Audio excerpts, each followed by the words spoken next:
Dating back to June 19, 1865, Juneteenth is the oldest nationally celebrated commemoration of the ending of slavery in the United States. As the oldest continually operating Black heritage organization, the Rhode Island Black Heritage Society is proud to recognize this important date in Rhode Island and American history.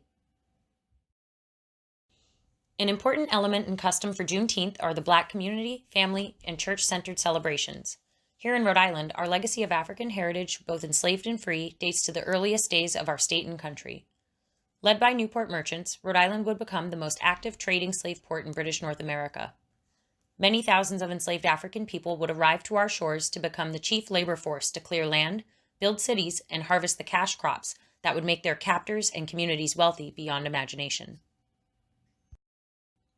While Juneteenth celebrates African heritage, freedom, and self-sufficiency, there may be no better place to celebrate this important event in Rhode Island than at the God's Little Acre section of Newport's Common Burying Ground. This historic site is recognized as having the largest and oldest collection of existing markers of enslaved and free African heritage people from the colonial American era to the early 20th century. Walking through God's Little Acre, you will find markers of enslaved men, women, and children who originated mostly from the Gold Coast of West Africa. They survived the brutal Middle Passage to the West Indies and eventually landed in the Rhode Island ports of Newport, Bristol, and Providence. While most worked in those urban seaports, some were relocated to work in other rural locations, predominantly in Narragansett County.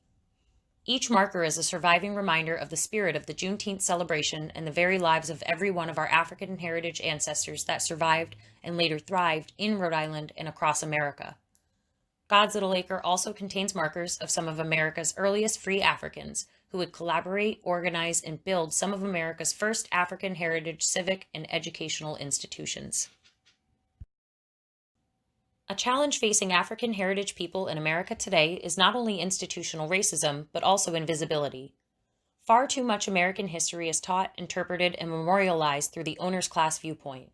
For example, Confederate statues, which celebrate those who secured fame through racial, ethnic, and religious oppression, represents a view of American history that the growing majority will no longer tolerate.